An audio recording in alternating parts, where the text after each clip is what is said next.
Aujourd'hui, nouvelle peinture intuitive, je vais vous montrer comment j'évolue sur une peinture réalisée sur du papier Canson.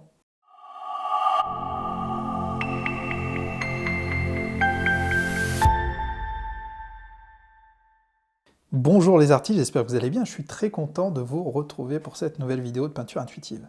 Alors comme d'habitude, je vais évoluer en me laissant guider sur du papier Canson, donc c'est un exercice que je fais régulièrement. Comme vous le savez, il y a des tableaux pour lesquels, bien entendu, je travaille en amont, il y a une grande réflexion sur ce que je vais faire, sur les aspects de profondeur, de composition et d'harmonie de couleur. Mais là, donc, l'exercice est tout le contraire, c'est-à-dire que je pars d'une idée de départ, et ici l'idée de départ, ça sera de faire un fond noir, et d'évoluer dessus, après que ce soit au spalter, au couteau ou au pinceau. Voilà, on se retrouve tout de suite. Si vous avez des interrogations sur mon matériel, vous pouvez télécharger mon guide du matériel en description pour savoir tout ce que j'utilise pour réaliser mes peintures abstraites à la peinture acrylique. Voilà, donc c'est parti. N'oubliez pas de rester jusqu'à la fin de la vidéo, hein. C'est important parce qu'à la fin de la vidéo, je vais vous expliquer tout ce que j'aurai fait sur ce travail intuitif.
Voilà les amis, ce travail est fini.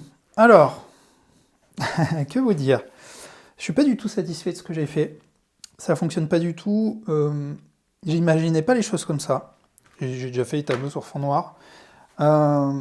Mais là, j'ai essayé plusieurs choses qui ont été plus des échecs qu'autre chose. Alors, je vais vous expliquer tout ça, mais c'est aussi le but de ce genre d'entraînement. De faire un petit travail préparatoire de temps en temps, de faire une petite peinture intuitive de temps en temps. Ça permet soit de découvrir des choses, mais pas que. Des fois, ça nous permet aussi de faire des erreurs. Mais c'est ce que j'appelle souvent des bonnes erreurs. Là, en l'occurrence, non. Alors donc, je voulais faire un fond noir.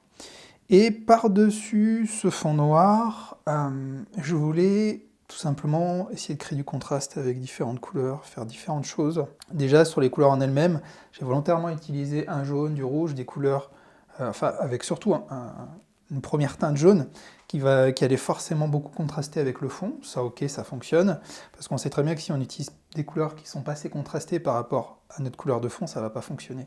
Notre composition va pas vibrer, il y aura un problème pour l'œil.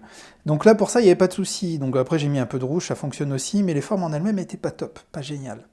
J'ai quand même essayé de scinder avec un adhésif de masquage. Après, je me suis dit, je vais éclaircir les bords. Donc comme vous avez vu, j'ai commencé à mettre du gris, à mettre de plus en plus de gris. Et quand le blanc a pris un peu trop de présence, j'ai dit, tiens, on va essayer quelque chose, je vais essayer de teinter très légèrement au rouge. Vous m'avez vu le faire avec un essuie-tout, en mettant pas mal d'eau. Ce qui fait que ça permet de simuler une sorte de glacis.